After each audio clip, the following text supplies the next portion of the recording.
This episode is brought to you by Hey. I was introduced to Hey, that's H-E-Y, by my friend Kevin Rose, who calls it, quote, a beautiful rethinking of everything wrong with email, end quote. Hey is a premium email service for people who are tired of having an inbox overflowing with things they don't care about and who value their privacy and online security. You're probably familiar with the names behind Hey, Jason Fried and David DHH. Hannemeyer Hansen, creators of Basecamp. Both Jason and David have been on this podcast, and they're two of the most innovative and contrarian entrepreneurs I've met. So back to the story of Hey. For almost 2 decades, email, as you know, has remained unchanged, soulless, chaotic, and borderline abusive. Your inbox is packed with all sorts of emails from people that you don't care about, full of intrusive trackers, and all framed by a multitude of ads that watch your every move. If you think about it, you have an email account, but you really have no control over it. That is where Hey comes in. So try the Hey way. What does that mean? Your inbox should be for important stuff. That's why Hey made the Inbox, I-M-B-O-X, where important things go. Normally, anyone can email you and land right at the top of your inbox, whether it's a message from a trusted friend or from a total stranger, a rando, it makes no difference. Your inbox is fair game to anyone. Not anymore. With Hey, emails never land in your inbox by default. You get to screen senders the first time they email you and decide if you want to hear from them or not. They offer a 14-day free trial if you want to get a taste of Hey. A full year's subscription to Hey is just $99. Plus, the Tim Ferriss Show listeners, that's you guys, get an exclusive discount that has never been offered anywhere before. Get $20 off of your first year's subscription when you sign up at hey.com/Tim. That's hey.com, HEY.com/TIM to take back control of your email. This episode is brought to you by Theragun. I have 2 Theraguns, and they're worth their weight in gold. I've been using them every single day. Whether you're an elite athlete or just a regular person trying to get through your day, muscle pain and muscle tension are real things. That's why I use the Theragun. I use it at night. I use it after workouts. It is a handheld percussive therapy device that releases your deepest muscle tension. So for instance, at night, I might use it on the bottom of my feet. It's helped with my plantar fasciitis. I will have my girlfriend use it up and down the middle of my back, and I'll use it on her. It's an easy way for us to actually trade massages in effect. And you can think of it, in fact, as massage reinvented on some level. Helps with performance, helps with recovery, helps with just getting your back to feel better before bed after you've been sitting for way too many hours. I love this thing. And the all-new Gen 4 Theragun has a proprietary brushless motor that is surprisingly quiet. It's easy to use and about as quiet as an electric toothbrush. It's pretty astonishing. And you really have to feel the Theragun's signature power, amplitude, and effectiveness to believe it. It's one of my favorite gadgets in my house at this point. So I encourage you to check it out. Try Theragun. That's Thera, Theragun. There's no substitute for the Gen 4 Theragun with an OLED screen. That's OLED, for those wondering. That's organic light-emitting diode screen, personalized Theragun app, and an incredible combination of quiet and power. And the Gen 4 Theraguns start at just $199. I said I have 2. I have the Prime, and I also have the Pro, which is like the Super Cadillac version. My girlfriend loves the soft attachments on that. So try Theragun for 30 days, starting at only $199. Go to therabody.com/Tim right now and get your Gen 4 Theragun today. One more time, that's therabody.com/Tim. THERABODY.com/Tim. Optimal minimal. At this altitude, I can run flat out for a half mile before my hands start shaking. Can I ask you a personal question? Now would seem an appropriate time. What if I did the opposite? I'm a cybernetic organism, living tissue over a metal endoskeleton. Tim Ferriss Show.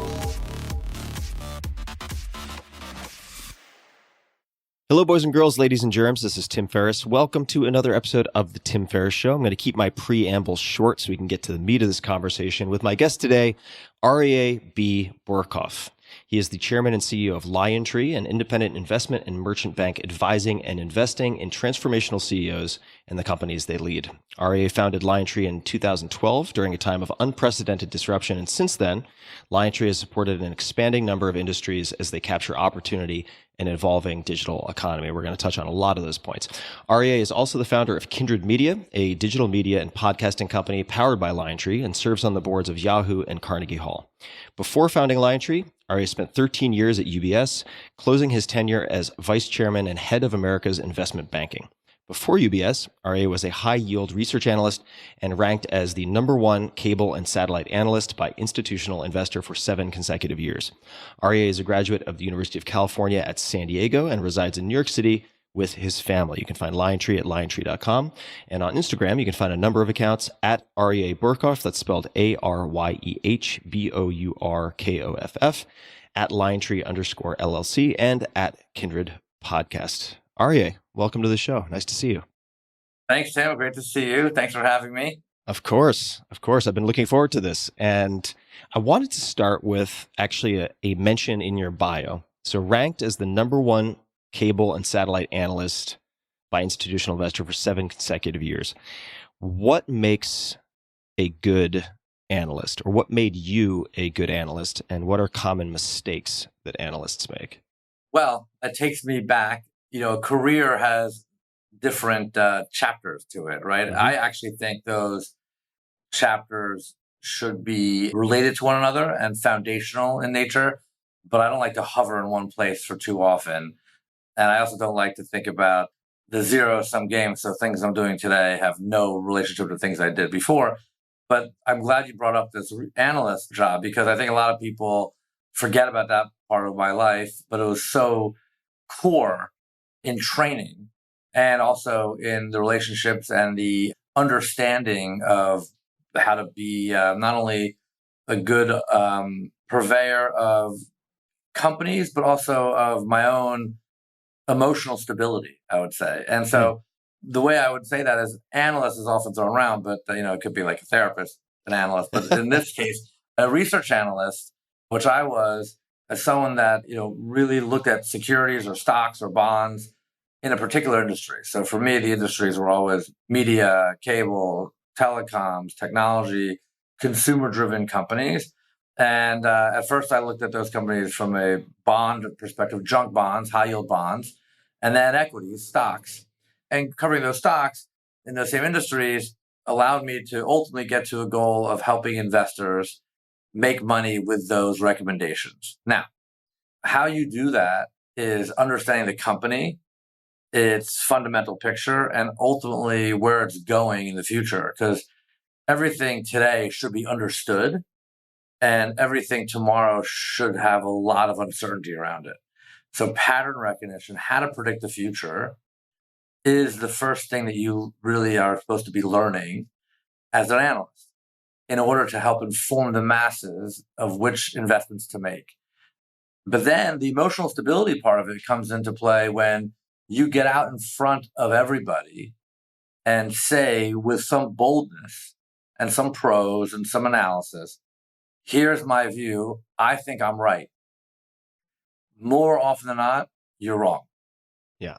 And it's like watching 2 kids in a schoolyard when you were growing up getting into an argument, and you watched one of them clearly lose that argument and then count down until you saw that they recognized that they would have the confidence to admit that they lost the argument. And there's always a lag. It could be 10 seconds. It could be weeks, could be years. And that's all about like capitulation. And so the first thing I learned was, when I was wrong and I thought that I would be right, to quickly recognize that I didn't have anything that was that interesting or different to say in front of everybody. And by doing that, it was very embarrassing. These could even be minor things, but it built so much credibility later that when you are right, it counted so much more and for so much more. And then it built your own self-confidence that you really did have something.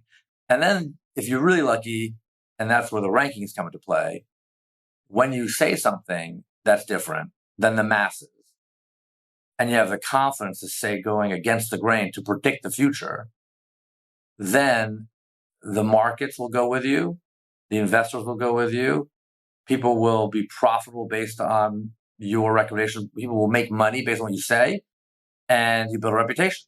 And that was a process. This raises a number of secondary questions. Well, the first, just for clarification, when you're talking about taking a public stance and promoting or publishing an opinion, what form does that take? Is it a ranking system? Is it a general sort of binary buy or sell recommendation? Just for folks who are listening to have a more discrete understanding of what that opinion looks like. What form does that take? It has to be a published report that has to have an initiation report. It could be a report on the industry.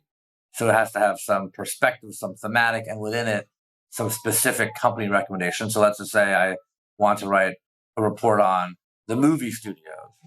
And then within that report, I would say, here's my view of the movie studios, and specifically my recommendation on Disney and Warner Brothers and Viacom at the time and Fox at the time. And then within these are my recommendations: buy, hold, sell, and supportive documents. And then because you knew that no one would actually go and read 100 pages, you'd have to summarize it in a perfectly synthesized 4-bullet point cover page. And before any of that stuff happened, you have to go through internal processes to defend your arguments, where people internally have the right to say, we don't really think that works. But more often than not, they would let you go and let the public be your ultimate judge and juror, because that public embarrassment would be far more damaging to you, and that far more self-correcting than anything they would say internally. But they have, obviously, institutions to protect. But those documents were full of analysis and thematics and context, both context of the here and now and the past versus the future. But the ultimate goal is predicting the future. If I said to you, Tim, today is, let's say, Monday, and by Friday, I was going to tell you based on certain pattern recognition what was going to happen to these stocks based on my analysis, or maybe better, a year from now. And you believed me because of my credibility and our relationship, and we had a track record together, and that conviction level was high, then you may invest just based on my word. But at the beginning, you'd say, I need to do my own research. I'm going to read your report. Then I'm going to check it with other people's reports, my own conviction level. And then I may even go counter to what you say. Maybe I'm a counter indicator sometimes, but hopefully you are the indicator. Then obviously over time, if you're right, more often than not, you just start investing for yourself. You may not give it to everybody else as a service. That's the motion of a career, right? Well, that is your evolution. It's not always evolution, right? Because playing with your own chips and taking that responsibility to make direct bets in that way is not a leap that everyone makes. And I want to take a step back for a second just to read a fantastic headline. This is a piece from the Hollywood Reporter. So, how Aryeh Bourkoff became media's hottest deal maker. So some of the groundwork that we're laying right now is going to lead into that. But I wanted to mention that because it is an exceptional piece. I thought it was a very entertaining piece also that people should check out.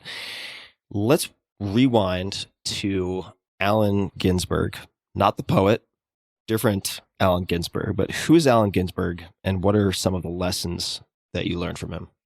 Alan Ginsberg gave me a shot, and he was a mentor and the person that first hired me into this thing called Wall Street in New York.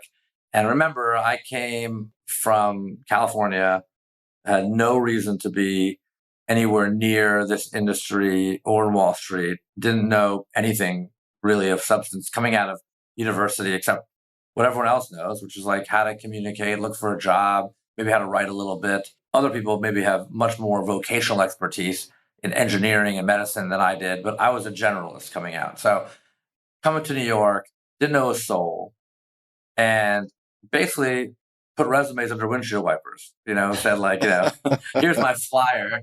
I have an interest in being here. I'll hustle and I'll earn it. And then you have to convince people to give you a shot. And Alan Ginsberg gave me that first shot. And when I interviewed with Alan, who himself was and is we're still in touch, a creative person in finance, because Alan's background, even though he was a lawyer and financier and so on, he also wrote for Rolling Stone magazine. Huh. He liked writing. He liked the way the world worked. And he wasn't a traditional person you think of as Gordon Gekko, Wall Street type. And so maybe that's why we took an interest in each other, because we talked about how the world worked and he gave me a chance. And so Alan hired me and he said, I remember, you're going to be the first person that works for us in the high yield bond group at Smith Barney. And Alan ran the Smith Barney Research Group, having come from Bear Stearns before that. And I think before that, he was immediately at Drexel Burnham in Los Angeles, the Michael Milken high yield bond shop. And I said, okay, great. I'm going to work for you. What do I do? And he said, you're going to help me cover the industries that I focus on. I said, which are those industries? And he said, it's media, it's telecom, it's technology, it's food, and it's restaurants. And I said, I have no idea what you just said, but I like to eat and like to go out to eat in restaurants. So that sounds good. Eventually those fell away. And I kept going with those media and communications and technology industries from day one. And then I just decided to get that competitive streak to be better than the rest and to work at it. And I eventually got the bug. But I remember thinking to myself, watching him in action, I will never be able to be as good at communicating as he is, or as good at analyzing companies as he is. And he just kept going at it until you eventually get the groove. So 2 questions related to what you just shared. The first is, why go from California to backpack in hand to Wall Street and even make the attempt? What was the draw or the reasoning there? And then secondly, why do you think Alan gave you a shot? Why would he say yes? Why would he take that ostensible risk? I was in California at the University of California in San Diego, as you mentioned. I knew as I was graduating that I wanted to get into the center of finance. Like, I didn't want to stay in the periphery. So if you're going to go into an industry, go to the heart of it. Don't play around the edges. Why the interest in finance also? Why finance at all?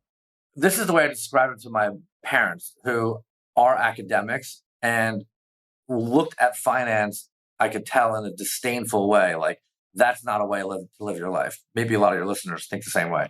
And I thought to myself, okay, I have to present this to them. I remember going to travel to see my mother.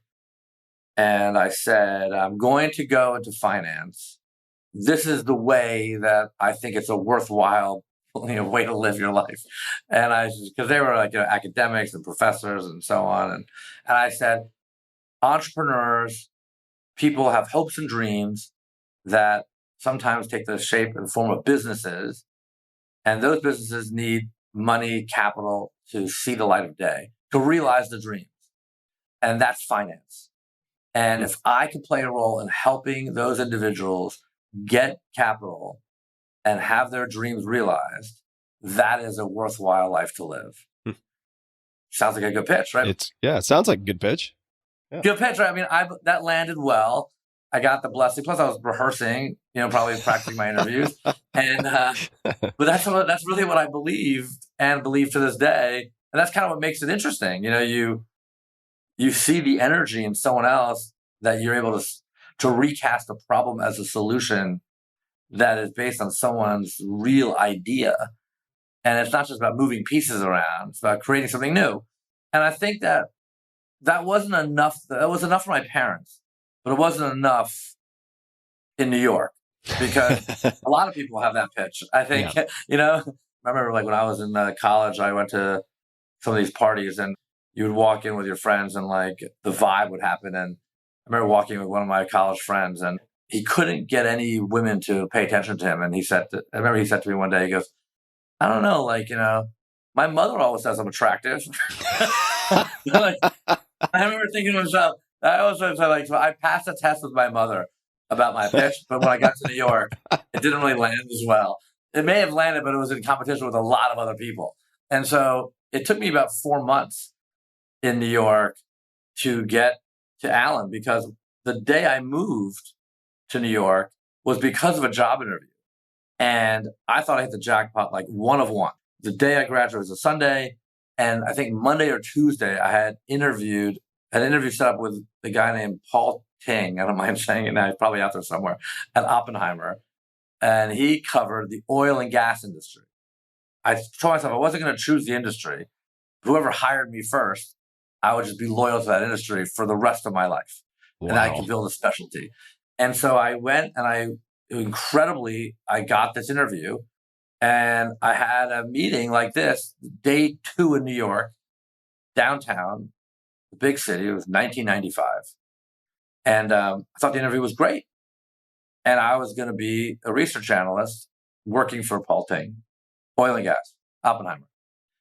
And at the end, I was like, starting to like strut out of the office and say, okay, like next step, when do I start? This is like the same interview that happened with my mother. Like it's landing well, And and he goes, by the way, one more question. He goes, do you know the programming language Visual Basic? It's like C+, Visual Basic. And I said, no.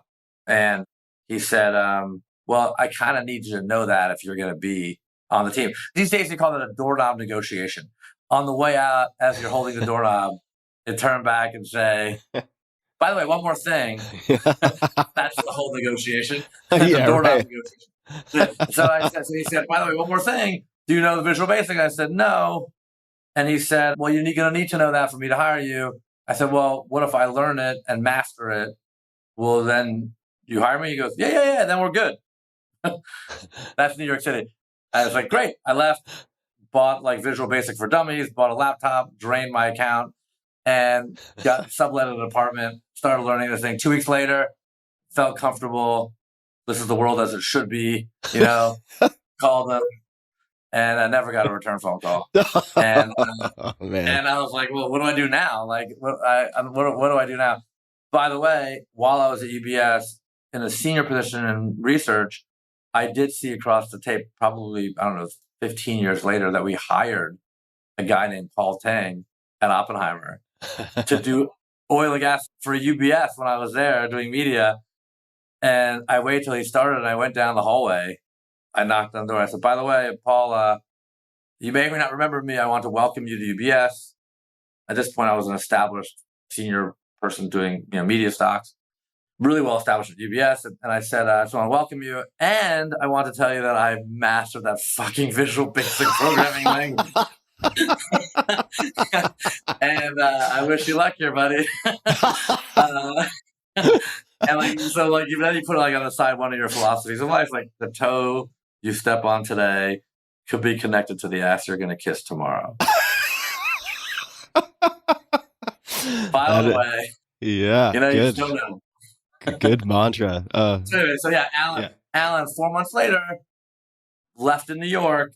I became a professional job seeker, and I would basically walk to different buildings that looked like hitter buildings. And I looked at the directory at the basement, at the lobby level. So it looked like Wall Street firms, the ones I recognized, obviously, and then others I didn't recognize. And I would go up. This is before where pre 9/11, they didn't check IDs. I would go up to the HR floor, and I would hand in my resume, and I would choose a different location of Manhattan every week to tackle. The downtown, the midtown. And then one day I stumbled upon, Smith Barney. It was still on Greenwich Street, downtown, right across, from the Greenwich Hotel. Like, this is now like an amazing hot area. Back then it was like away from Wall Street, away from the action. And Corinne Krennick, to her credit, since I'm naming names, was the HR person that let me through the door and gave me a shot, wherever she is, and introduced me to Alan Ginsberg. And then by that point, I was pretty good on the pitch, and also self-corrected, like knowing what didn't land and what landed. And Alan gave me a shot. And I think, he liked the hustle. He liked the hustle, liked the background probably, and also a little bit of luck. But he also called me out as a bullshit. I do remember he asked me what the proverbial question in the interview is, what's your weakness? Yeah. And I do remember that's the time I was practiced. So I said, my penmanship. And I thought that was pretty clever. He said, that's a bullshit answer. Try again. And so then I had to figure it out. Then I stumbled through it. But we both chuckled, and I forgot what I said exactly, but I'm sure I said something that was more substantive, but he called me out on it, Yeah. Amazing. Well, it seems like perhaps a blessing in disguise, life saving you from what you wanted with Paul and the oil and gas, but who's to say, I suppose, in retrospect. I want to take a closer look at Alan teaching you how the world worked. And I'm looking at a Kindred Media piece on Medium, and there's a mention of Alan. And I'll just read part of it, which is, one day Ginsberg asked him, that's asking you, if he read the paper, thinking, uh-oh, what deal did I miss? What happened? Did I miss a number? Aryeh reminisced. Ginsberg goes, no, forget the numbers. The opera house burned down in Florence. You didn't read that? And I said, I didn't even think to read that. And then he said, you're going to have to be a little more open-minded about this. And the reason I bring this up is that observing you in person and also doing research in preparation for this conversation, you, more than almost anyone I've ever met, tie together many, many, many, many disparate worlds. And you seem to have pattern recognition, not just in one sector, but across sectors. Was there any other world educating that comes to mind, and that could be through direct teaching or osmosis, observation, that came to you from Alan or other mentors? I appreciate that you said that, because it's much easier in life to stay in a box and a blanket, a compartment of the whole ecosystem. And by the way, there are places for people to be in those boxes and to thrive in those boxes.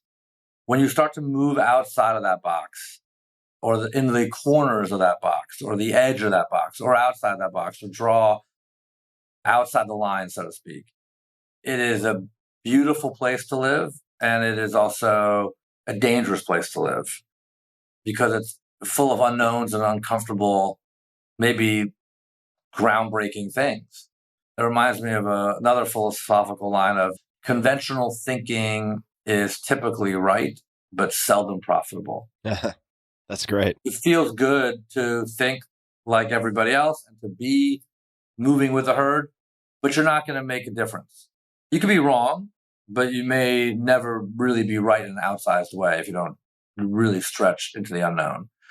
And some people are not comfortable with that. But where did I get that from? I mean, I get that from everybody. I mean, but it really goes back to self-work. Ultimately, you have to have a strong core to be able to do that. Because if you just move with the wind outside the box, then you don't really know who you are. So just to interrupt for a second, so by having clarity on that core, or a solid core, is that, if you wouldn't mind, I sorry to interrupt, but just expanding that for a second, is that a core set of values, a clear idea of what you will or will not do, so that you don't end up conforming to whatever winds happen to be blowing at that moment? Yes. You know, it reminds me of the scene in Raiders of the Lost Ark. That last scene where the evil spirit comes in to the warehouse, and Indiana Jones and his compatriot or his partner or his girlfriend, wherever at that point they're all intermingled, are hanging on to a foundational pole with their eyes closed. But yet this spirit comes in and completely destroys everything else and kills everyone's faces, and it's a horror scene, right? But they survive. And they survive because of hanging on to this pole, hanging on to each other, and keeping their eyes closed and just hoping their way through it. And obviously the metaphor is they're good and everyone else is evil, and that spirit recognizes it, right? But I think about that, like, you have to hold on to a few poles. You can't just be floating around. You have to have a few poles of foundational strength that you believe in, that are making up your core.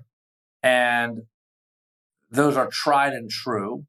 But at the same time, that allows you to be curious, self-adjusting, self-corrective, migrational around other areas, and being comfortable with many different types of people that are not like you at all, because you have that core. And that creates a very balanced and textured life and existence, and a way to build pattern recognition and perspective that most people would be locked in pursuing. And by the way, I'm locked in my own way too. Like, everyone has certain blocks, right? But the more of that exercise that you can do, the more of a perspective you can get of where the world's going and where it looks like to be in different cultures while you're living in your own foundational strength and values. And I think to me that all goes back to the basic foundation of self-awareness, self-work, self-correction, self-growth. And once you have that, like, you're a member of society that's valuable. And then you look for that in others and run away from people that are ignorant or biased or, morose, or also maybe a nicer version of that is just want to go with the flow everywhere. Yeah. And don't feel comfortable with some out of the box thinking because it's threatening to those foundational values. A way to say that from a finance perspective is when I was a research analyst, I wouldn't feel comfortable putting a buy recommendation on a stock before I hit the send button until I both felt the conviction of the buy and the rejection of the sell.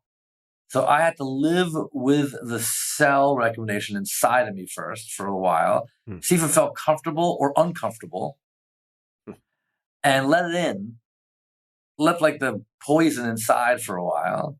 If that felt too comfortable for me, I couldn't in good conscience go to the buy. So I had to have the buy and the rejection of the sell, because the buy to me could have been a passive recommendation, not an active recommendation. Right. You have to ask yourself, are you comfortable going into a controversial scenario? Or do you want to just live in the non-controversial? One more question on this core. Is this let's just call it a general imperturbability or a solidity that was more a felt sense for you? Or was it something that you, at that time, codified in some way? Where you're like, I prioritize these 5 things, or I resolve to follow these following values. Was it codified, or was it more of a felt sense of stability and solidity for you at that time? Both. They're interrelated. So the first time I remember feeling that sensibility was probably like in grade school, being popular kid with the friends, everything, not an outcast, like with the group, but a little bit different, and feeling inside a little different.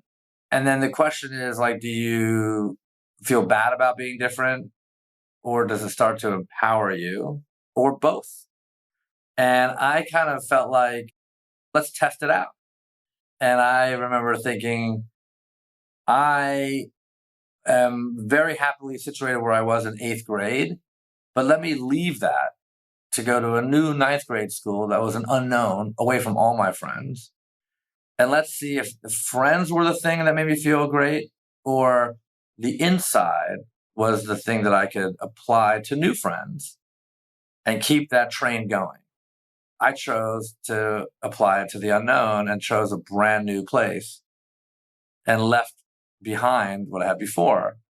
Now, I wouldn't do that with family or like a very close relationship, but I felt very comfortable doing it with the environment I was in, to get myself in a new environment and knowing that it's me that can adjust and apply my skills to different areas, and not the environment around me that defined who I was. I could be more proactive defining environments versus having them defined for me. I remember that back then, and it's happened a few different times in my life, whether it's moving different places or feeling comfortable. I always say, I feel comfortable everywhere, but belong nowhere. That's like a geographic comment, and that's true by and large. But I also have done that in my careers, where I feel after a certain amount of time in one area, move, take these strong parts of what is applicable, maybe the industry knowledge, into new areas, learn areas that I didn't know before, and see if you can reconcile those two things. And then that builds that core with the unknown together. That's a life of curiosity and creativity, but also a life of foundation and strength and contribution on the other hand. I call that like the gray area. You know, like you are comfortable in the gray area. I feel like that's a competitive advantage for me. I can hang out in that gray area longer than most people in the world, very comfortably, until I see the optimal scenario to pounce on, you know? Just a quick thanks to one of our sponsors, and we'll be right back to the show. This episode is brought to you by LinkedIn Jobs. These days, every new potential hire can feel like a high-stakes gamble for your small business. So you want to be 100% certain that you have access to the most qualified candidates. That's why you should check out LinkedIn Jobs. LinkedIn Jobs helps you find the right people for your team faster and for free. Add your job and the purple hashtag hiring frame to your LinkedIn profile to spread the word that you're hiring. Simple tools like screening questions make it easy to focus on candidates with just the right skills and experience so you can quickly prioritize who you'd like to interview and hire. It's why small businesses rate LinkedIn Jobs #1 in delivering quality hires versus leading competitors. It's been a tough year for everyone, so finish it strong by hiring the right new team members to set yourself up for strong and successful 2023. LinkedIn Jobs helps you find the qualified candidates you want to talk to faster. So post your job for free at linkedin.com/Tim. That's linkedin.com/Tim to post your job for free. Terms and conditions apply. Let's talk about perhaps that gray area. I may be misapplying that term to what I'm going to ask, but this relates to a story you told me last winter. And if you don't want to discuss this, I can't imagine it's sensitive, but we can also cut it afterwards. But I think it came about because of the title of my first book, The 4-Hour Workweek. And someone said, oh, you should talk to Aryeh because that is probably not going to be a driving philosophy or something along those lines. Although I do think we have some similarities as well in terms of per hour output and thinking about various things.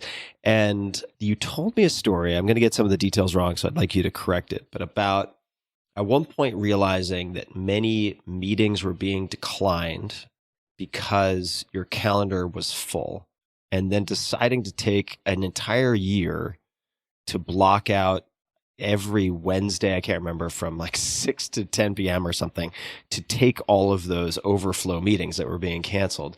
Could you retell that story if you wouldn't mind? So it all starts with the concept of rejecting constraints on one hand. On the other hand, problem solving, which is like probably one of these terms that are thrown around so many times. Problem solving. I'm a problem solver. I run a company. I'm solving problems. And it's probably like, but like, who actually does that? You know, like, I mean, put yourself in a situation where you actually solve a problem that seems insurmountable. So one of those problems were time. I don't have enough time. Time being the constraint. Let's just tackle solving that problem. Because everyone just talks about that all the time. And the other part of the story is the passive or active, conscious or subconscious deprioritization of people that are, let's say, not as important to you as your kindness gene wants them to be, but you're really not going to put them on your calendar or the prime spots. Right? So you deprioritize them. And even if you are prioritizing them in your mind and your heart and your body and your soul, your office will deprioritize them for you. And people have become an expert at these things, right?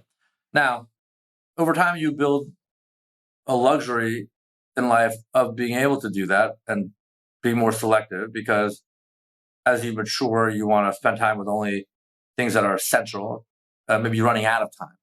And we first started a company with relationships at its core. And with reputation, that's really important to define the company.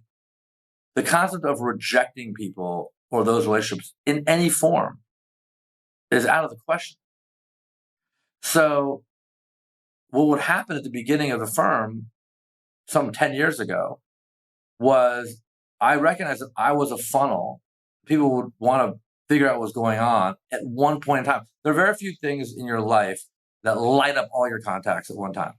Like, let's say your wedding, your funeral, God forbid, maybe a big job movement, a big news item. Imagine, and like all of a sudden your phone like lights up. But most of the time it just kind of smooths out. Certain people want to care about different things. When you start a company, it will light up everything on your contacts. Hopefully, or if it doesn't, you got a bigger problem, right? And so this was a company starting based on all of the relationships in my contact base and a place to put them and to cultivate them, to build a skyscraper. But at the beginning, it was just me and the relationship and an assistant. And so I started to get wind of the fact that certain people couldn't get on my calendar, which is obviously natural because you can't put every single one of your contacts on your calendar at the moment you announce a new company, even if it's like a few weeks out. People are going to say, sorry, you can't make it. But imagine how that feels for somebody else. I want to support this new Lion Tree venture and what Aryeh is doing. Oh, but you can't see me? What a horrible way to start a company. I don't care who you are. After a while of reading and hearing people sending me notes or emails, I recognize that there are a certain category of people that they were. Because obviously the office knew enough to give them credit to prioritize, the Tim Ferrisses of the world right away, right? Or they maybe prioritize things that would be like immediately like dollars oriented or transactional, which is also not the philosophy of the company. But they wouldn't prioritize things that would be career advice or people that wanted to work with the company as a vendor or business partner, things like that they wouldn't even know, but I would know. So I brought my assistant into the office and I said, so what is this thing we're rejecting people? They said, well, you don't have time. I said, yeah, but you get paid to say yes. I can say no. That's the job of the assistant, to figure out a way to say yes. And they said, but Aryeh, you don't have the time on your calendar. And I said, well, that's the question. Let's figure out the problem solving of time now. What if I created a whole extra day in the week? Would that unlock the potential for filling in all these kind of second tier requests, so to speak? They said, yeah, hypothetically, if you had an extra day, we probably have a lot more to work with. I said, okay, let me think about it. I got it. Wednesday nights, you're right, Wednesday nights, but the hours are different, from 10 p.m. till 2 a.m. Oh, God. From year one of the company, I will do, office hours, but no internal bitch sessions. There's no suggestion box. This is an external session. If people really want it that bad, I'll be here. No one else internally has to be here. Just leave me a little food, leave me a little drink, and let's see who wants to be here. I'll be here, and then I'll start the next day at the same time. 7 in the morning, 8 in the morning, whatever. I'll eat it on my end. For a year, and I think that will probably unclog the situation. And we've created what you viewed as a constraint of time. I created time by eating into my sleep hours. So your 4-hour work week is really a 4-hour sleep week for me. But anyway, it worked. It worked. People showed up for a year till 2 in the morning. And it was the most interesting, grateful conversations. And it's just like New York City at its finest. In the office, you're talking about life and career. That paid dividends, not business dividends, but reputational benefits and humanity benefits, like the people, who are you? What do you want to be at the end of the day? And I'm happy we did it. I don't regret it for a second. Now, I don't do that now. I would love for someone else in the company to do that now. I'm in motion still, and I want to be more selective and deep with relationships versus volume oriented right now. And I almost want people to compete for the depth of those relationships with me versus the masses. But that's what the firm is supposed to be, to understand what is selective. But the firm needed that at the beginning to really understand what we're about. Yeah. Amazing story. Wow. 10 to 2 a.m. So 2 questions. How did you choose 10 to 2 a.m.? Was that just to separate the casual inquiries from the true believers? That's question 1. How did you choose 10 to 2? And then the second, you mentioned something that I think probably caused a number of people to perk up, because it would be the opposite of what many would perhaps say, and that is the assistant's job is to say yes. You can always say no. I think assistants are viewed by many folks as a protective layer, maybe a flak jacket to deflect as much incoming as possible. So I'd love to hear you just explain why 10 to 2 and elaborate on the assistant's job being to find a way to say yes. 10 to 2 is easy because I want to leave room for dinner. Yeah. Not dinner, God forbid, like a personal dinner, like a client dinner, like a dinner outside. Business and life for me are very well integrated. So it would be use the city, go to dinner, and then after dinner, come back. Some people still bring this up. People see me on the street, they say, Aryeh, are you still doing 3 dinners a night? And I'm like, that may happen one time, maybe 10 times, but then 2 times I would do dinner. I would go to 2 dinners a night. I was just trying to get it all in. And, not eat as much at each dinner and move around. And probably in retrospect wasn't the best thing to convey to people, but except for the fact that I was working hard and trying to make sure everyone was happy and that I would get it all in. But this 10 to 2 was about making sure that that night I would have room for my dinner meeting out of the office. using New York, great city, to do that. And then getting back to the office enough time and then starting 10 p.m. And then I want to have enough time. There's this great song, I think it's a U2 song that has a line that says, like, the magic hours are when it's not yet the morning, but it's still night, but it's not really nighttime, And so you haven't yet figured out that it's morning time. You haven't started thinking about your next day yet, but it's past normal nighttime for everybody else. Right. So you really can't be bothered. And none of us really live that way, I think, day to day. But that must be where a lot of magic happens, And then you get to a point where you start thinking, oh my gosh, tomorrow morning my calendar is this and that. That to me starts around 2 a.m.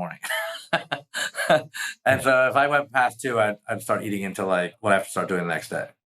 I'll remember the song. I just listened to it the other day for the first time again. No problem. We could put it in the show notes too. Yeah. That's a great song. Oh yeah.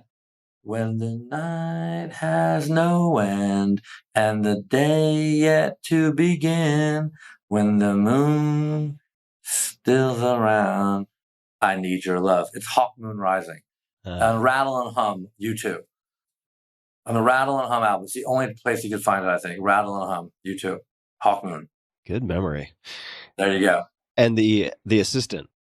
The complexity of the job of an assistant, particularly for me or for anyone in a relationship business where it's meaningful and there's a long build to it and a long tail to it and it's genuine, is probably the most complex, respected job in the company.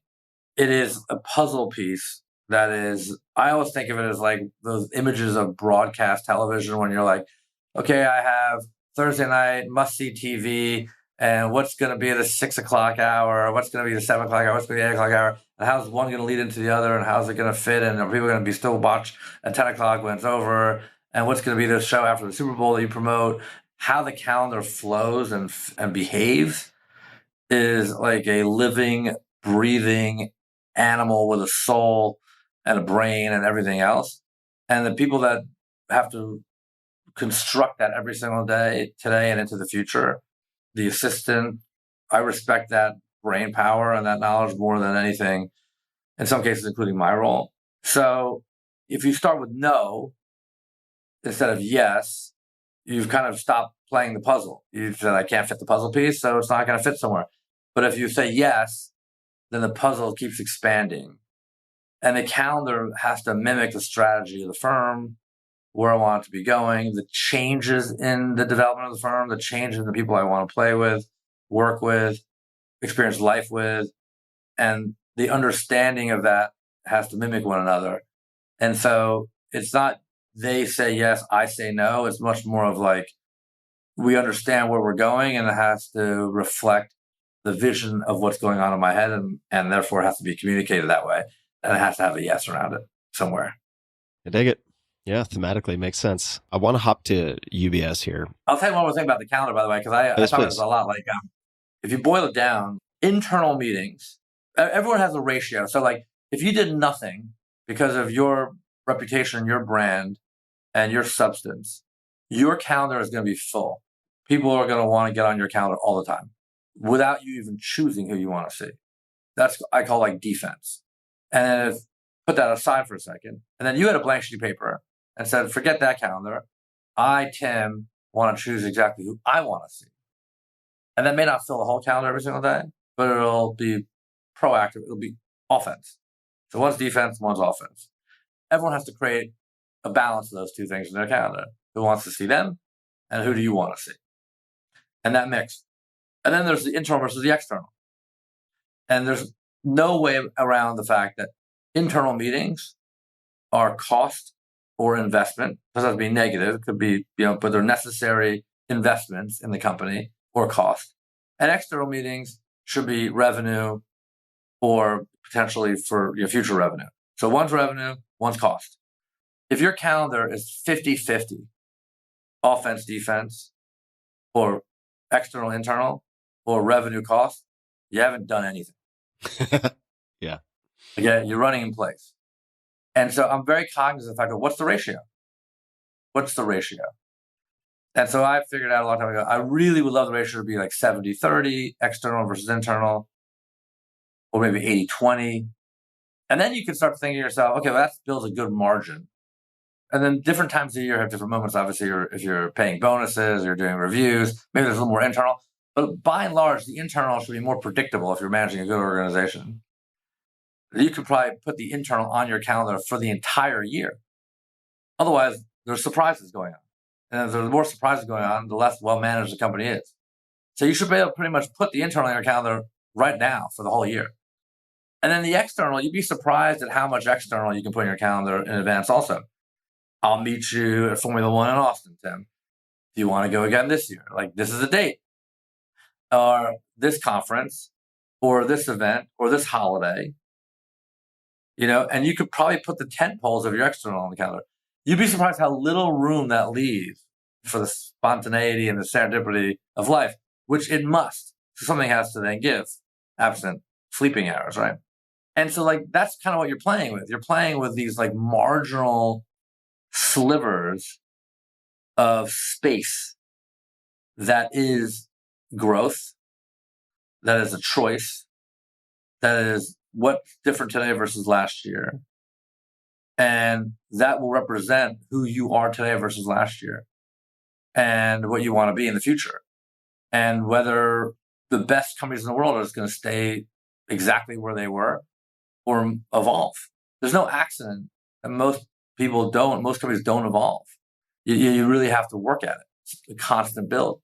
So you're dealing with slivers of space and time to make that happen. I'm glad you added that. I'm taking a number of notes for myself.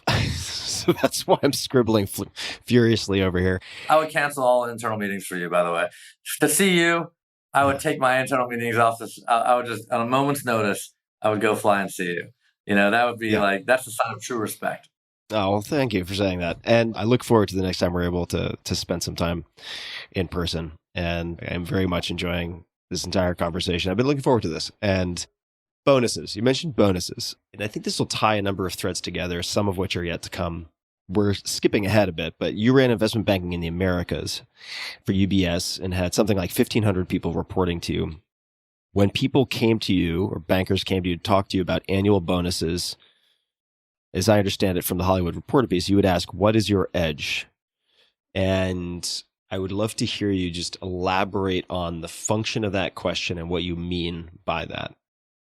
It goes back to how you're judged. Ideally, you're judging yourself every single day. Everyone's making their own adjustments every single day. And then you have external factors which remind you how you're doing every single day. And there's a lot of haphazard activity and not everything is based on logic and reason. But if you're running a business, you have a daily profit and loss statement, which tells you how you're doing. If you own a restaurant, tells you what you're doing. If you run an investment fund, tells you what you're doing. That all those things contribute to your own humility and self-correctiveness, right? If you're paying somebody a bonus or a compensation at the end of the year, you are the one that's creating that self-awareness in that person. I've never seen anybody come into a conversation around compensation and feel as an employee that their boss has synced up exactly with what they think that they're worth. I've never seen it. So within that is a chasm of a misunderstanding or emotion of what you think you're worth versus what they think you're worth on a given year. And so that's normal life, right? Ideally, you'd like to have some daily metric that just defines that, like that daily P&L. So at the end of the year, there's no one big event. So what I was trying to do is to try to build in as much of that narrowing of that chasm as possible before the conversation. You could say it's a negotiating strategy, or you could call it like a real effort to just build awareness, saying like, the best way to do that is to ask someone to define who they are. And you'd be surprised when you ask them to talk about themselves, how passive they will be and how how little they will value themselves on the right way and how much they will overvalue themselves in the wrong way. And so I said, people always say, what is your superpower? Maybe those things are thrown around too often these days. What's your competitive advantage? What's your edge?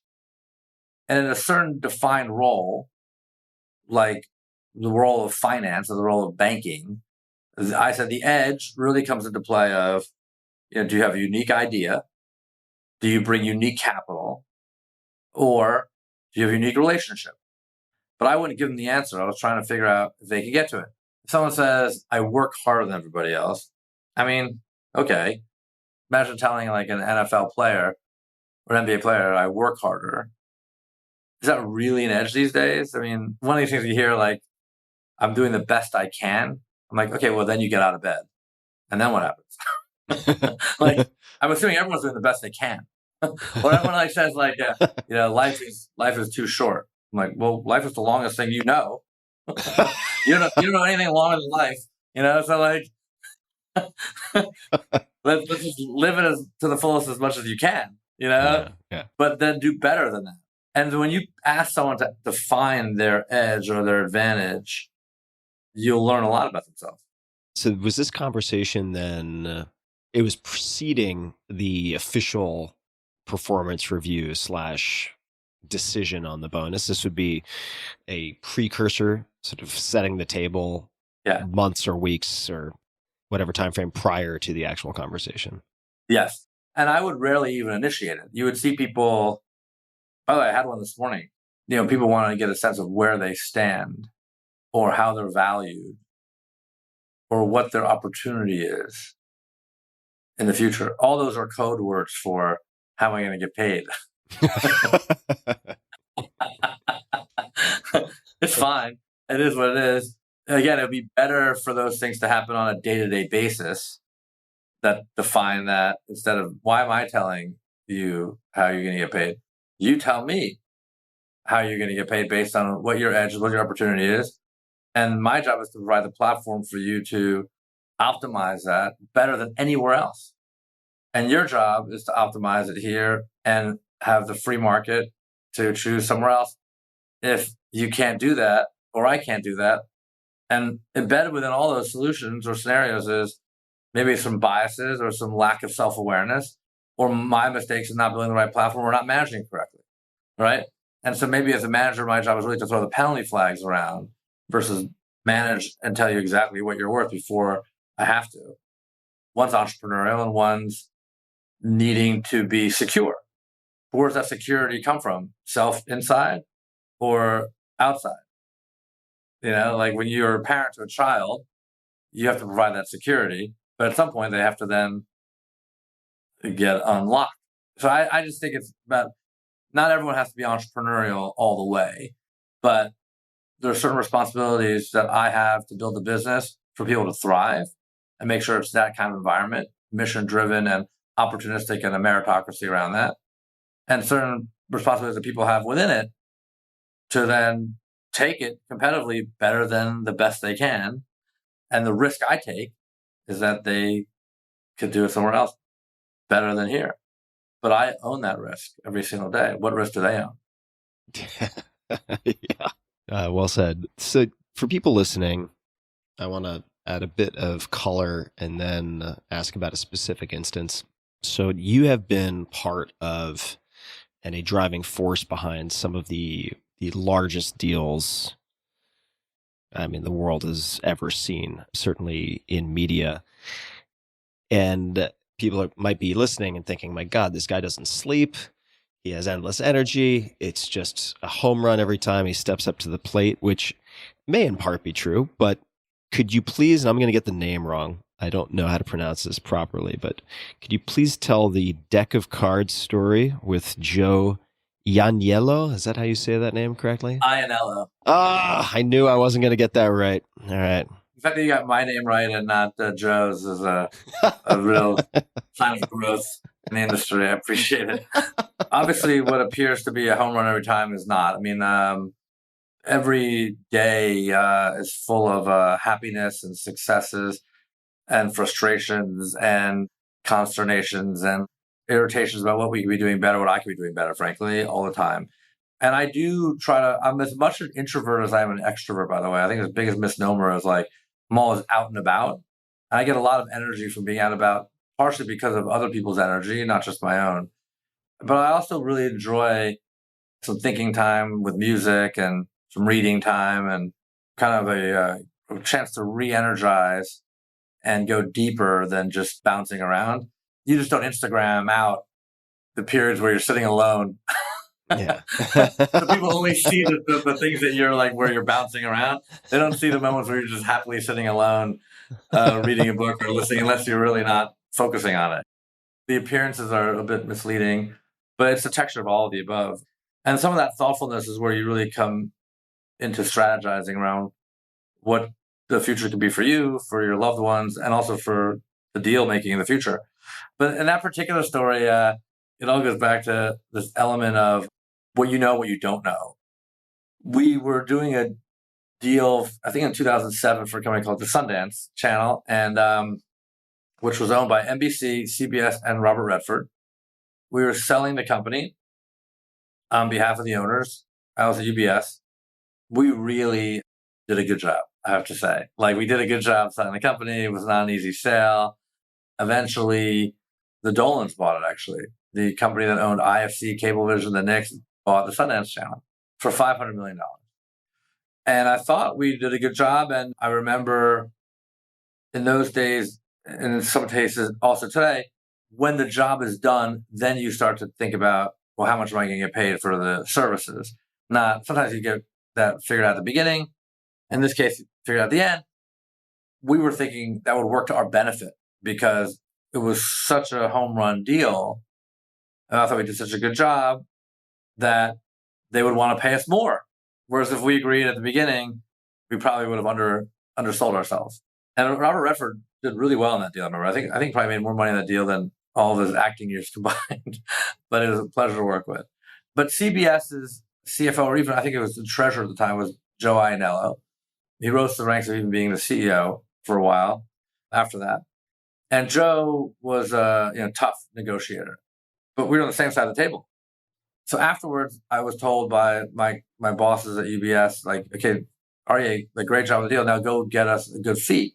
I said, okay, I have to do that too? Like, all right. He said, yeah, that's what it takes. And I said, okay. So I went over to Joe was appointed as the person that had to negotiate our fee. And I thought it'd be like one of these great kumbaya conversations. We all did a great job together, and let's have a drinks and get this settled quickly. But no. So I went over to Black Rock, the CBS building, and it was a long conference room, and it was just Joe and myself sitting in the middle. And Joe said, "Hey, you're here to negotiate your fee, right?" And I said, "Yeah, but you project some confidence, but you're really nervous inside." And he said, just to break the ice a little bit before we get into that negotiation, do you want to play some cards? Do you want to do a card trick? I'm getting into cards recently. So, yeah, sounds great. Like, friends now too. This is great. Yeah, amazing. so he said, let's. In fact, you know what? More than just a card trick, why don't we just shortcut the whole thing? Since you're busy, I'm busy, and why don't you just pick out of the deck any card, and whatever card you pick will be your fee, and we'll just do it by chance. I said, really? Like, we'll do that? Like, just to clarify, like a face card, like a Jack, Queen, King. That'd be like $10 million. He said, yeah, that's right. Sold the company for $500 million. Whatever you pick, that'll be your fee. I said, okay. So I reach in, pull a card out. It's a 3. And he saw my face. I was very disappointed. And he said, you seem dejected. Would you like to do it again? I said, well, yeah, can I do it again? And he said, yeah, let's do like best out of 3. So I said, great. Like, so nice, gracious. Do it again. And I pick out a 3 again. And I'm thinking, no, this is terrible. Now, I don't remember exactly what I was expecting to get, but definitely more than a 3, and definitely relative to the face cards and everything else, I was thinking this was towards the bottom of the deck, right? So he goes, you seem like you're in a bit of a stuck place. Maybe you want to call the home office back at UBS and find out what they have to say. I go, yeah, I have to do that. I can't just walk back with that. He goes, yeah, you can use the phone in the conference room here, just in the corner. So I went to the phone, picked up the handset, and there was a card on the handset. And it was face down. I picked it up and I turned it over, and it was a 3. At that point, I didn't realize what was happening. I put the phone down. You're negotiating with David Blaine. Yeah. I said, "Are you telling me, Joe, that our fee is $3 million?" He goes, "That's what I'm telling you." he had the whole thing wired. I so respected it that that's what we got. That's what we took.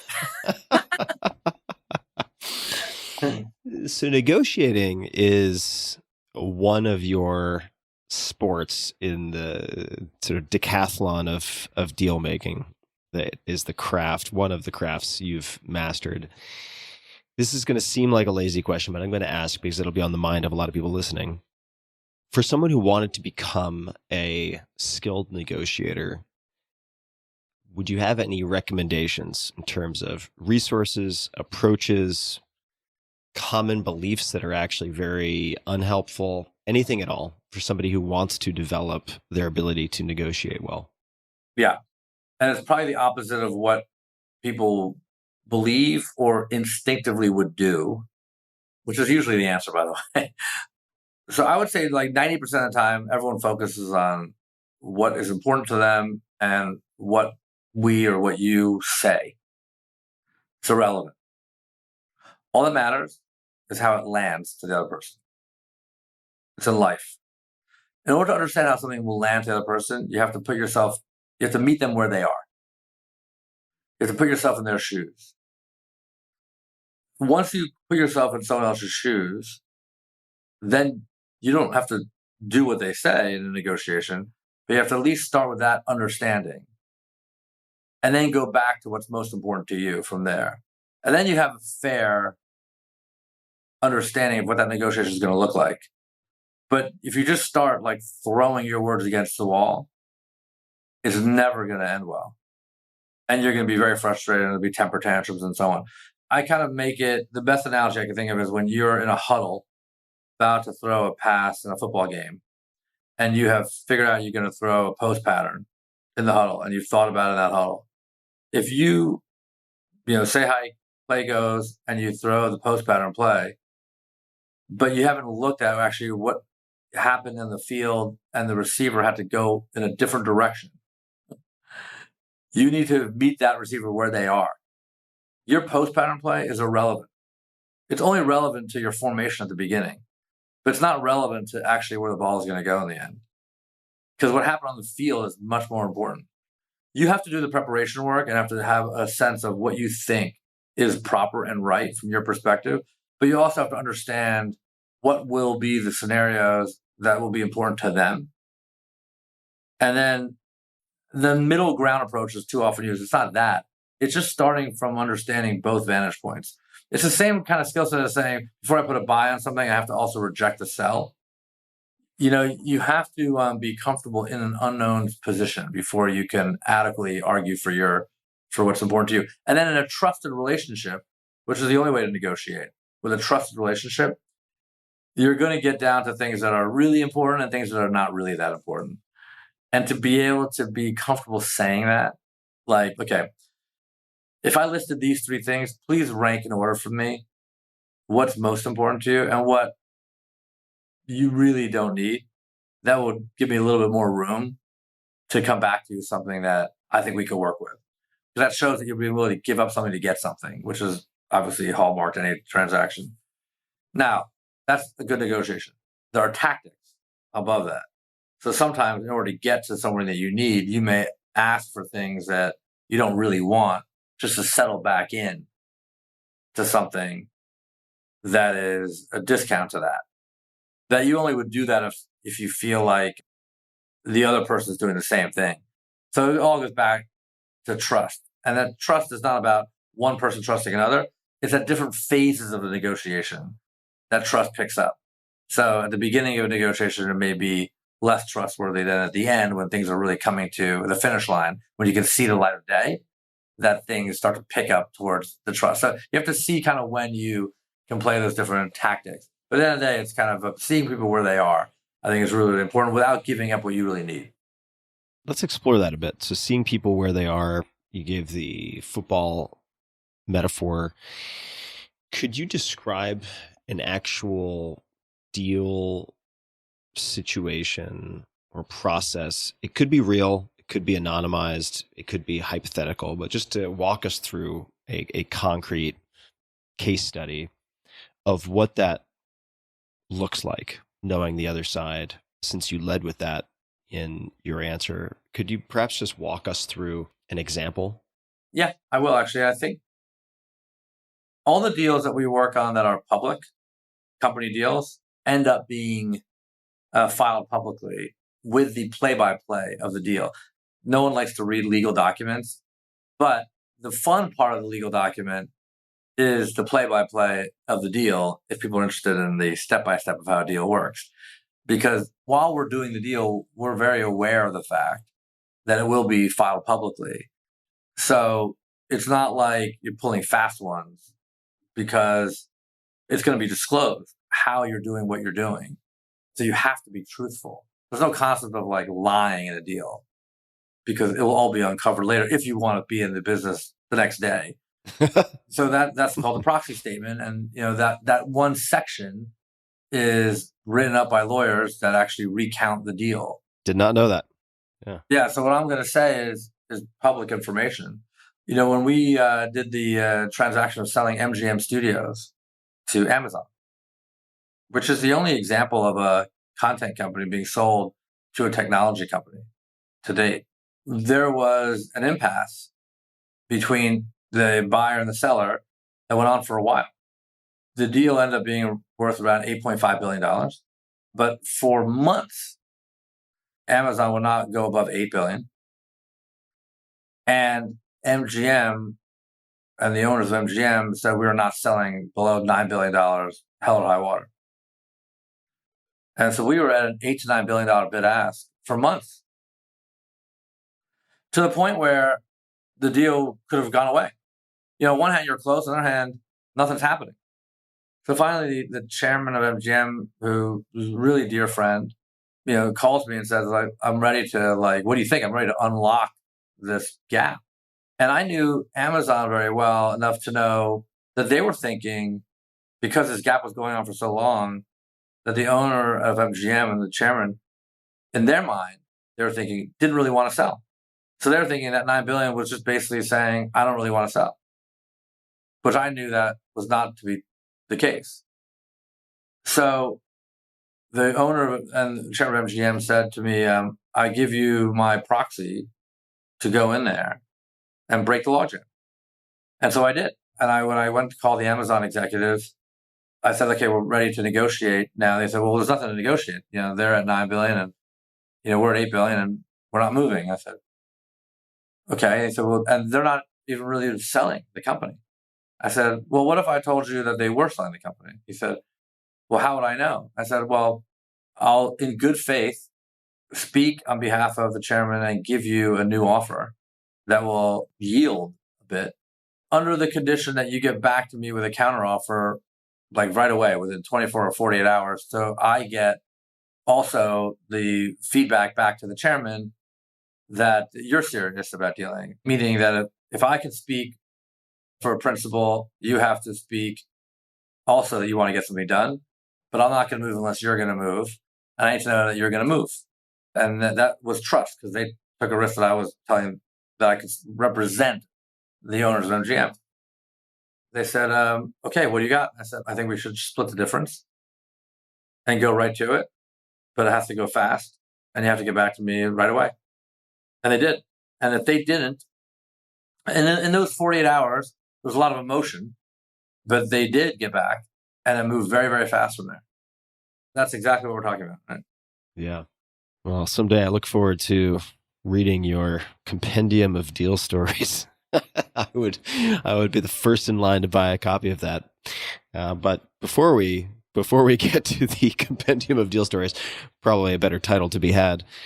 You mentioned a while back reading time, and there are quite a few books recommended in your year-end letter. Are there any particular books that come to mind that have impacted your thinking recently in the last few years, or any let's just say, timeless books, perennial books that have impacted your thinking? Yeah, there are quite a few. I mean, I probably buy more books than I read. I wonder if that's the case for a lot of people, actually. I listen to more books than I read. I don't read complete books, but I do try to read as much as I can. I'd say the timeless books are one book called Leadership and Self-Deception. It's really a book about self-awareness that we really handed out to the firm. And it's a book about really just kind of owning your own decisions. That's a timeless book. And the title was Leadership and Self-Deception? Yeah, Leadership and Self-Deception. The other two timeless books are a book called Scale by Jeffrey West. That is all about why some things last minutes. Humans could go on for 70, 80 years. The Queen lasted 96 years. The average public company goes for 10 and a half years and then dies. But cities seemingly last forever. You can throw nuclear bombs at cities, unfortunately, but they still keep moving. Why do some things last some finite periods of time and some things last much longer? It's all about what you feed it and the ability to grow it. But ultimately, it goes back to adaptability. If something has a rigid purpose and you break the purpose, it will die. Profits for a company will die. A city, the people always reinvent itself. This summer, I think 5 governments fell this summer. The UK, you had Italy, you had Israel, you had, Sweden recently, right? And you had even France became dysfunctional. And everyone's like, oh my goodness, all these governments are falling. But that's okay, because if the people are unhappy and the governments don't fall, that's rigid. That's a problem. If governments fall, it's a chance for reinvention. And just like New York City, where I'm sitting now, had a chance to reinvent itself post-pandemic. Or in Detroit, company town, when the industry falters in the auto industry, it had a chance to reinvent itself with creativity. Or Medellin and Colombia used to be known as a rough drug trade town, right? Murder capital of the world during Escobar's rule. Yeah, now it's cool. Yeah. Technology hub, artsy, right? Cities reinvent themselves based on the adaptable forcing function of those people, right? I love that concept, and it's very helpful for a company build dynamic. The third one is a book called Scarcity. I think we're moving from a period of abundance to scarcity. And so how you are not fearful of scarcity, how you can do more with less. And we're getting into a period now where, there's unfortunately a scarcity of food and water and energy resources, shortages because of macroeconomic dynamics, warfare in the Ukraine and Russia. And I think inequality post-pandemic and how you deal with scarce resources, people paying their bills plus inflation, what you do out of those dynamics, it creates a lot of tension and fear and conflict, even military conflict. It's a different kind of read than abundance, and we have everything we want.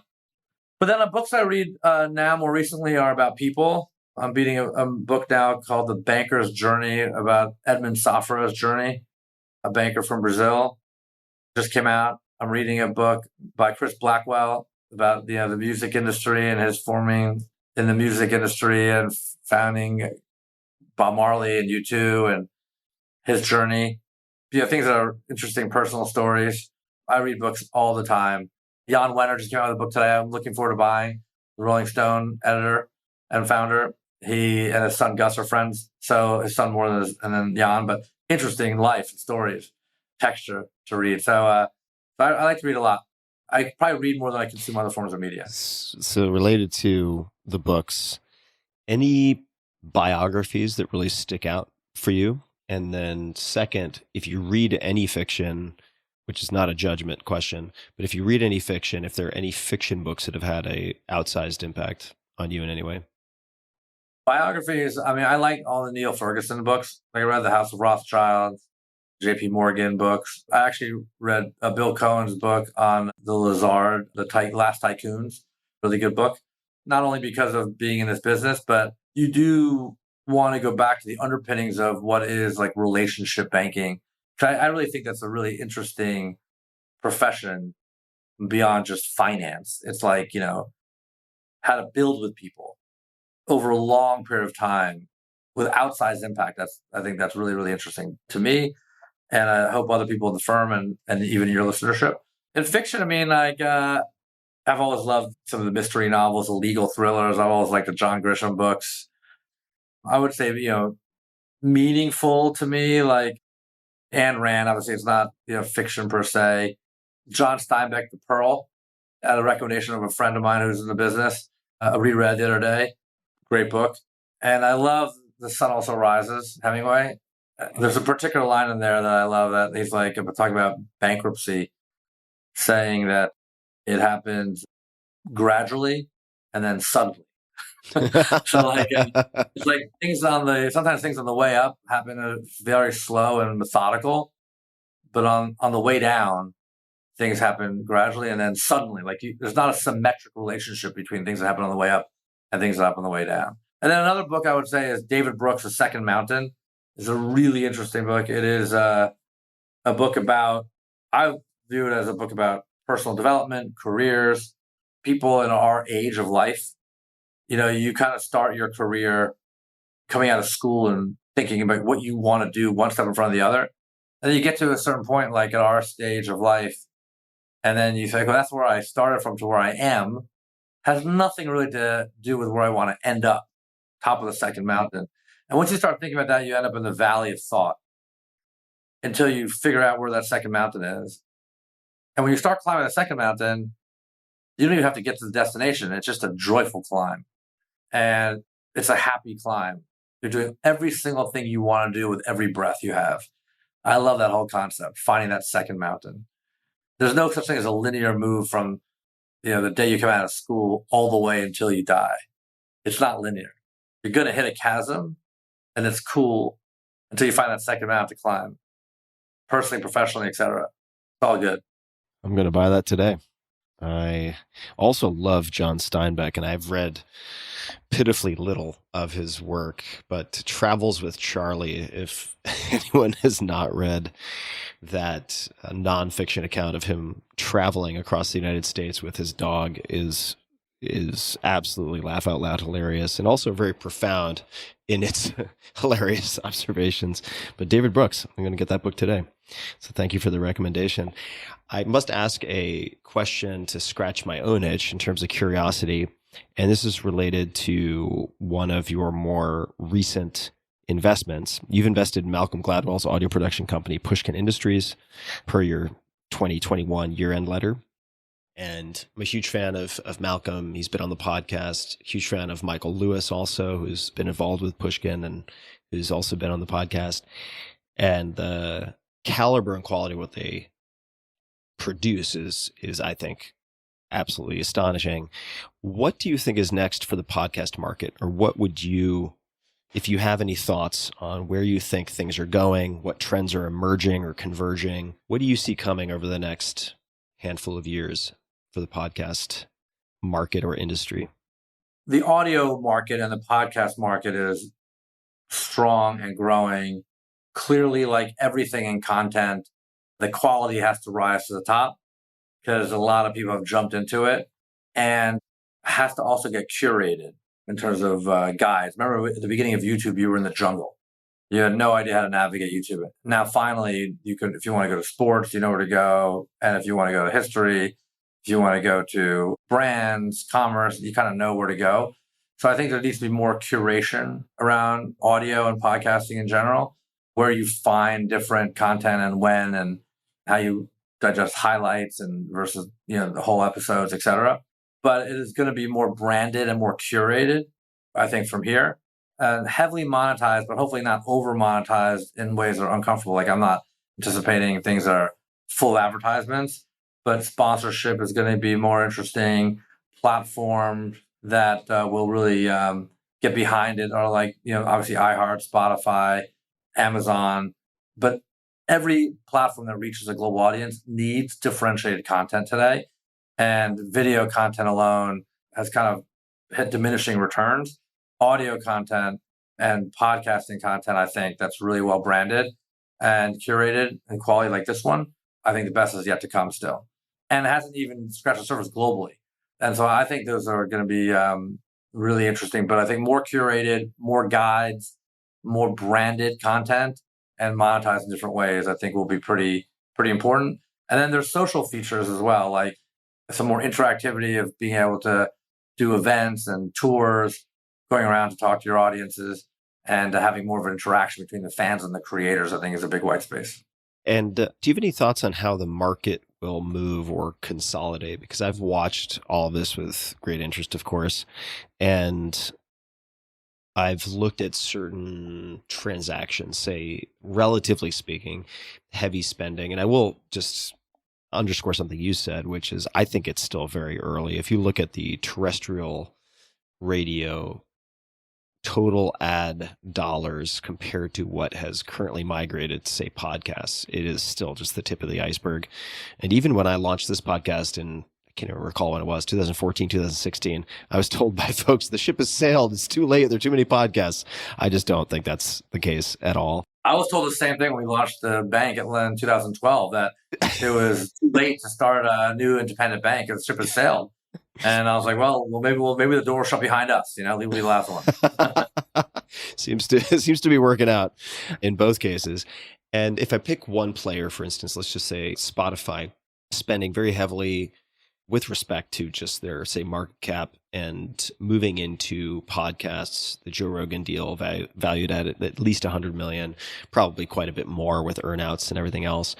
My assumption has always been that once Spotify accounts for more than single digit listenership or downloads or streams for the top, say, 100 podcasts, which will be reflective of broader trends, that type of talent acquisition would drop quite significantly, just as one sort of hypothesis. But what do you think the movements will be among some of the larger players? Because you have Amazon, you have Spotify, you have iHeart, and podcasts are an existential imperative, perhaps, or viewed that way for some and not others. What do you think the landscape of the larger players will look like a few years from now? It took some of the streaming platforms like Netflix and Amazon and Apple a long time to get into sports, for example. And now they're all bidding for sports rights because they have to have sports as a differentiator. And once one gets in, they're all in. So Amazon's bidding for sports rights. Apple just did the MLS deal. They're all looking at sports deals. Netflix has Formula One and Drive to Survive, right? In some ways. So I think podcasting is the same thing. Now that it's hitting the sweet spot of the curve from a revenue and profitability contribution for iHeart, and that was all over Spotify's Investor Day of like the podcasting growth driver, then you're going to see Amazon and all of them jump into it. And then you may see competition for talent between platforms. And then you may start to see some of the podcasting personalities and brands intersect with other genres. So imagine you're with Amazon and Amazon's doing the NFL and they want your post-game show intersected with your podcast of the NFL. So they're going to start using you as a key brand for the platform overall beyond just the show. So I think there becomes assets of the platform that become very interesting, and different packaging of the deals I think will be fascinating. It all depends on the loyalty and engagement of your user base and your community and what the community is going to be driving that they want to see, and obviously your ability to engage with them. I hadn't thought about the cross-asset utilization of podcast personalities, but that makes all the sense in the world. And I have to imagine that's playing into negotiations right now for talent deals, because they might say, well, what's the size of your advertising base? Will your sponsors transfer over to us if we acquire exclusive license, or if we acquire you outright, or whatever it might be? But in fact, the value of that property in terms of the personality may be much greater when it's viewed as being possibly applied to all these various things.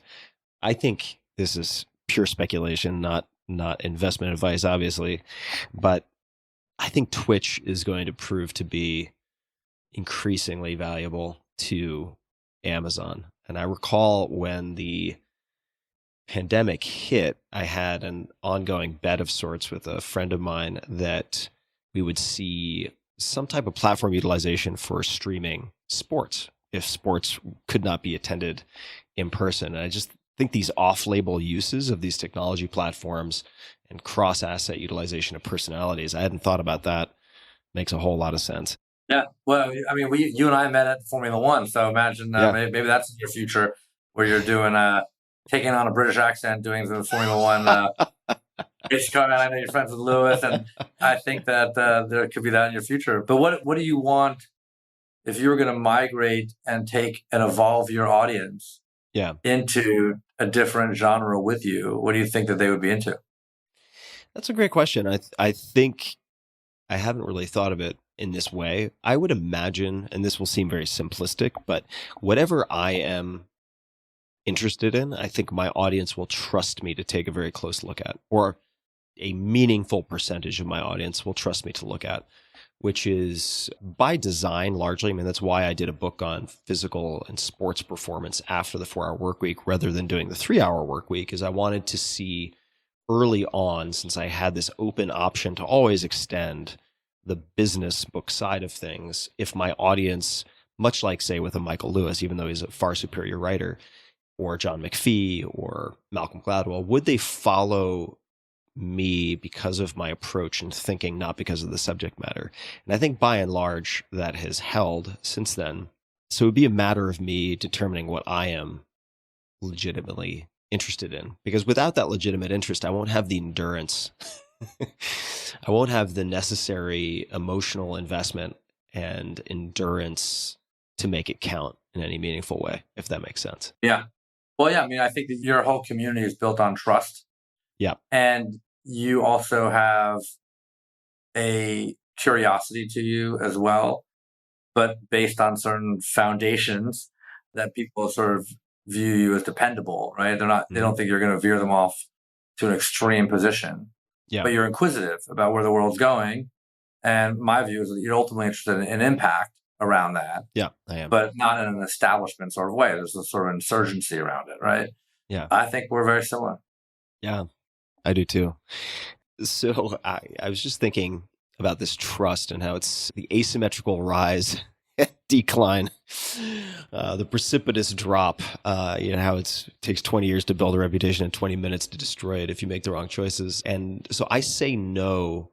The vetting process for, say, sponsors and guests and so on is very, very, I don't want to say strict. It's not quite the right word, but I always try to ensure that I'm following my own rules and not getting swept away by the winds of trend, or more specifically fads. And this may seem like a non sequitur. This will be probably one of the last questions. So hopefully we can do a round two sometimes, because I have a lot of questions that I would still love to explore. But this may seem like an odd segue, but maybe it makes sense in some way. So you were known as a goalkeeper at UBS, protecting the balance sheet. You saved them hundreds of millions of dollars. And, I'm reading here a snippet from the piece in the Hollywood Reporter.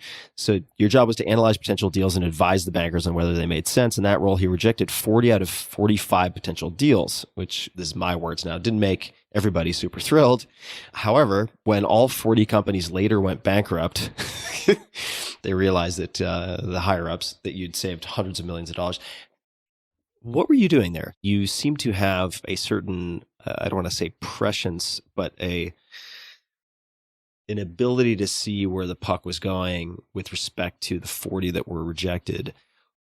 How did you do that? Why did you do that? Well, first of all, I was a goalkeeper in high school. Even as a relatively short person, I was able to play goalie in soccer. I think that it all comes down to understanding there'll be many more shots on goal than exist today. So don't be afraid to say no to something today with the fear that nothing's going to come tomorrow. So like the sample set that you're dealing with today is not the whole thing. And play the long game. And so I felt that a lot of the companies that we were looking at that time were coming to us because of sort of negative selection, that we were getting pitched by companies that weren't necessarily the highest quality. But just because we had capital doesn't mean that we should do them. And so I wanted to play quality. I wanted to only do business with the best companies. And if we didn't have the structure in place to attract those best companies today, that's our issue to deal with. But the worst thing you can do to compound that is make bad decisions on top of, fixing your own structural issues. And that governs everything even today. Like when you're building the company, when you're working with the outside world, the internal world, you're making sure that you're making the right decisions with a quality standard for excellence at all times, and that you're not accepting mediocrity, especially if those things have a lot to do with your own fixes that you have to make. So like we spend a lot of time doing infrastructure work internally and then playing for excellence. But if you're going to do one thing, I prefer inactivity than mediocrity. I want to make sure that we play for excellence and quality all the time, all the way through the company and all the way through the ripple effects we have externally, and do fewer things with quality than scale things. Obviously, ultimately, you prefer to do a lot of quality things, but that takes a lot of structure. That's what I call scaled intimacy. If you can scale the concept of intimate relationships and intimate deal making, that's the panacea. But otherwise, I prefer to do just a few high quality things and then take it easy for a while. But I think that's the standard. Don't settle ever. But I do have to tell you one story, though, because you did give me some really interesting prep work. Yes, please. Your prep work had questions on it about certain things that, like, what's one of the things that you purchased for less than $100 that made a big impact? And I would have said a book, so we would talk about some of these books. But you also said anything particularly interesting that you've ever had to eat or drink in your life. I thought about it for a few minutes, and I travel the world in interesting places, and you try to integrate business and life and enjoy what you're doing and appreciate the finer things where you can. And there's a drink that is served at the Hemingway bar, the Ritz Hotel in Paris, that is called the Mach 2, M-A-C-H 2. And it's I've never had it anywhere else.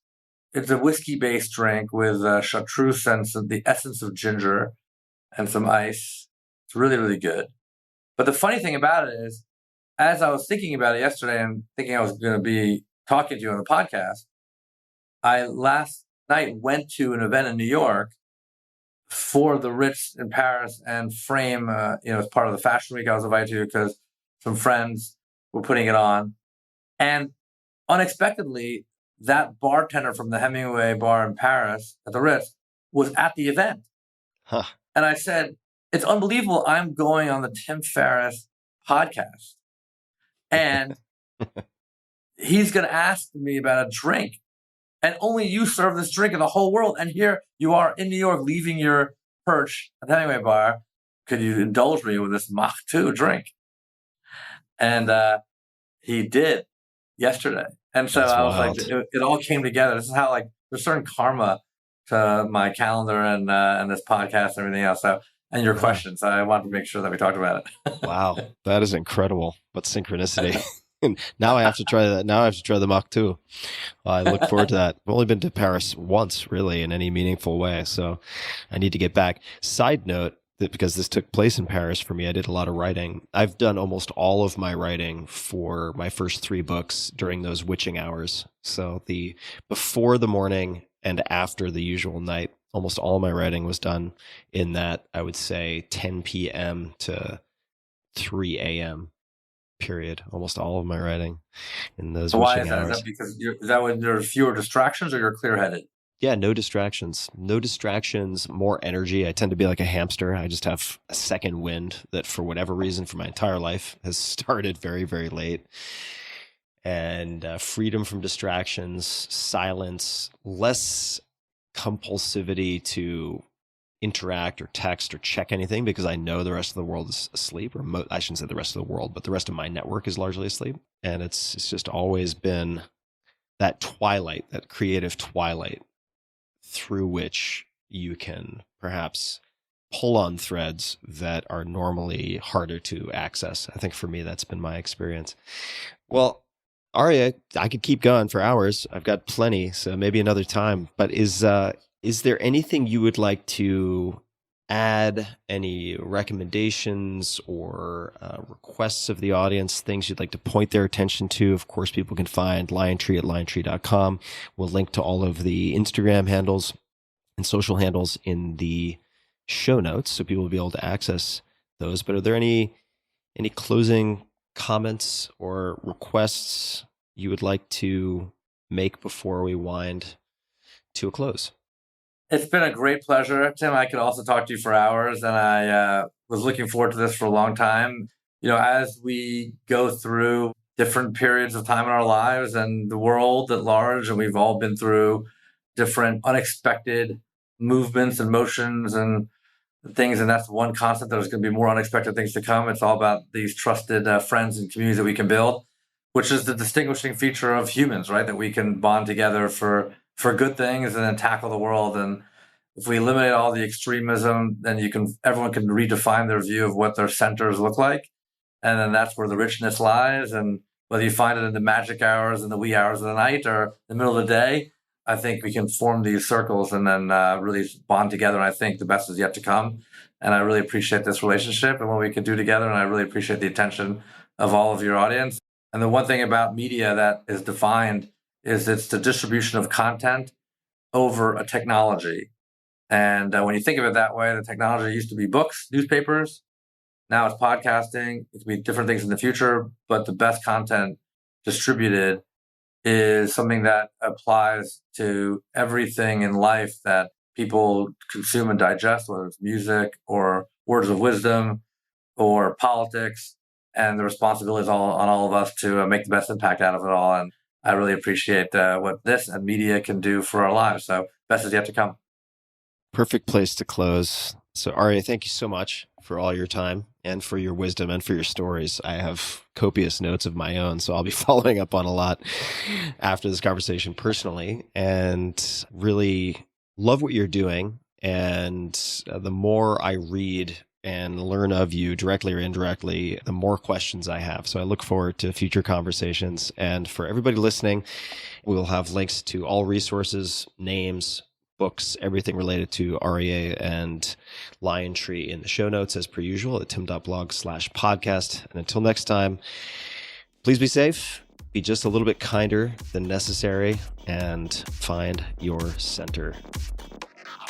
Hey guys, this is Tim again. Just a few more things before you take off. Number one, this is 5 Bullet Friday. Do you want to get a short email from me? Would you enjoy getting a short email from me every Friday that provides a little morsel of fun before the weekend? And 5 Bullet Friday is a very short email where I share the coolest things I've found or that I've been pondering over the week. That could include favorite new albums that I've discovered. It could include gizmos and gadgets and all sorts of weird shit that I've somehow dug up in the world of the esoteric as I do. It could include favorite articles that I've read and that I've shared with my close friends, for instance. And it's very short. It's just a little tiny bite of goodness before you head off for the weekend. So if you want to receive that, check it out. Just go to 4hourworkweek.com. That's 4hourworkweek.com, all spelled out, and just drop in your email and you will get the very next one. And if you sign up, I hope you enjoy it.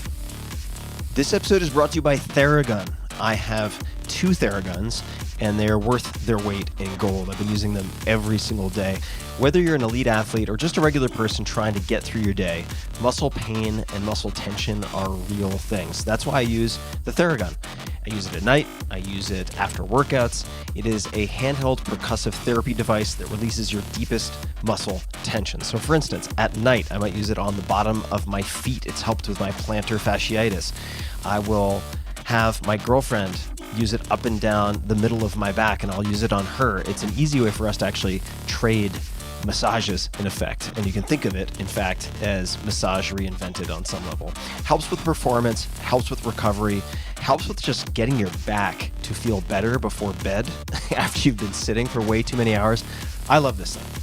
And the all-new Gen 4 Theragun has a proprietary brushless motor that is surprisingly quiet. It's easy to use and about as quiet as an electric toothbrush. It's pretty astonishing. You really have to feel the Theragun's signature power, amplitude, and effectiveness to believe it. It's one of my favorite gadgets in my house at this point. So I encourage you to check it out. Try Theragun. That's Thera, Theragun. There's no substitute for the Gen 4 Theragun with an OLED screen. That's OLED for those wondering. That's organic light emitting diode screen, personalized Theragun app, and an incredible combination of quiet and power. And the Gen 4 Theraguns start at just $199. I said I have two. I have the Prime, and I also have the Pro, which is like the Super Cadillac version. My girlfriend loves the soft attachments on that. So try Theragun for 30 days starting at only $199. Go to therabody.com/Tim right now and get your Gen 4 Theragun today. One more time, that's therabody.com/Tim, THERABODY.com/Tim. This episode is brought to you by Hey. I was introduced to Hey, that's H-E-Y, by my friend Kevin Rose, who calls it, quote, a beautiful rethinking of everything wrong with email, end quote. Hey is a premium email service for people who are tired of having an inbox overflowing with things they don't care about and who value their privacy and online security. You're probably familiar with the names behind Hey, Jason Fried and David DHH Hannemeyer Hansen, creators of Basecamp. Both Jason and David have been on this podcast, and they're two of the most innovative and contrarian entrepreneurs I've met. So back to the story of Hey. For almost 2 decades, email, as you know, has remained unchanged, soulless, chaotic, and borderline abusive. Your inbox is packed with all sorts of emails from people that you don't care about, full of intrusive trackers, and all framed by a multitude of ads that watch your every move. If you think about it, you have an email account, but you really have no control over it. That is where Hey comes in. So try the Hey way. What does that mean? Your inbox should be for important stuff. That's why Hey made the Inbox, I-M-B-O-X, where important things go. Normally, anyone can email you and land right at the top of your inbox, whether it's a message from a trusted friend or from a total stranger, a rando. It makes no difference. Your inbox is fair game to anyone. Not anymore. With Hey, emails never land in your inbox by default. You get to screen senders the first time they email you and decide if you want to hear from them or not. They offer a 14-day free trial if you want to get a taste of Hey. A full year's subscription to Hey is just $99. Plus, the Tim Ferriss Show listeners, that's you guys, get an exclusive discount that has never been offered anywhere before. Get $20 off of your first year subscription when you sign up at hey.com/Tim. That's hey.com, HEY.com/TIM to take back control of your email.